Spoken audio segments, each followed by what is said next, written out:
Kita bertemu lagi dalam mata kuliah manajemen pemasaran pada pertemuan kelima. Yang akan kita bahas pada pertemuan ini adalah apa itu pasar individu, apa itu pasar bisnis, dan pasar global. Ya. Pasar individu atau konsumen individu adalah konsumen yang mengkonsumsi produk untuk kepentingan atau kebutuhan dirinya sendiri. Ya. Jadi dalam hal ini perlu kita akan mempelajari. Ya, bagaimana dan seperti apa gitu ya konsumen ini membuat keputusan pembeliannya dan faktor-faktor apa yang berpengaruh terhadap keputusan pembelian konsumen tersebut ya. Jadi bagaimana dia memilih, bagaimana dia membeli, bagaimana dia menggunakan satu produk ya, itu akan kita bahas berikutnya. Ya, jadi apa yang mempengaruhi perilaku konsumen? Yang pertama adalah karakteristik dari konsumen itu sendiri. Dalam hal ini ada faktor budaya, ya, ada faktor sosial, dan ada faktor pribadi yang akan mempengaruhi karakteristik konsumen tersebut. Faktor budaya adalah ada nilai-nilai, ada persepsi, ada preferensi yang akan mempengaruhi bagaimana mereka berperilaku, ya, bagaimana mereka akan membuat suatu keputusan pembelian.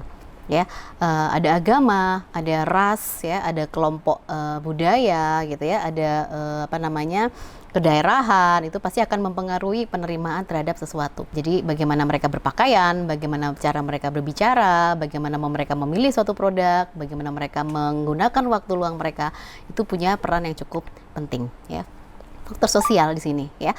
Faktor sosial karena memang manusia ya, atau seseorang itu adalah bagian dari masyarakat, maka dia akan menjadi bagian dari keluarga yang mempengaruhi dirinya ya. Begitu juga dengan dirinya pasti menjalankan peran-peran tertentu yang dia akan ingin bersikap atau ingin menunjukkan peran dan statusnya. Nah, itu juga akan punya pengaruh terhadap bagaimana dia membuat keputusan pembelian. Kelompok acuan, ya, seringkali ada orang-orang tertentu yang menjadi tokoh, ya, menjadi panutan bagi seseorang. Dan ini juga akan mempengaruhi bagaimana karakter seseorang untuk melakukan aktivitas keputusan pembelian. Ya.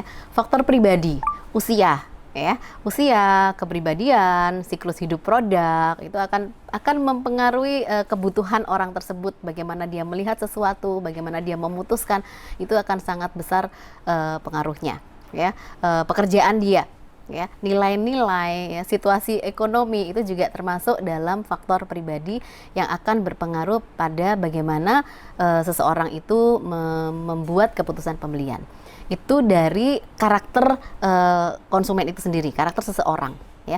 Dari aspek psikologi ya, aspek psikologi kita akan bisa melihat ada motivasi di situ, ada kebutuhan yang harus terpenuhi ya. Jadi kebutuhan apa yang terpenuhi, motivasi apa yang mendasari seseorang, bagaimana dia mempersepsikan sesuatu, yang mana hal itu sangat dipengaruhi oleh karakter tadi ya, budaya, sosial ya, kepribadian, itu akan mempengaruhi bagaimana seseorang mempersepsikan terhadap sesuatu hal, bagaimana dia mempelajari sesuatu, bagaimana dia mengingat mempelajari gitu ya, pengalaman-pengalaman yang dia rasakan terkait dengan suatu produk, terkait dengan suatu layanan, terkait dengan bagaimana suatu perusahaan memberikan pelayanan terhadap dirinya. Itu semua akan masuk dalam pemikirannya. Dia akan membentuk satu persepsi khusus yang mana hal tersebut itu tadi akan dikombinasikan, dia akan mempengaruhi bagaimana proses keputusan itu terjadi ya.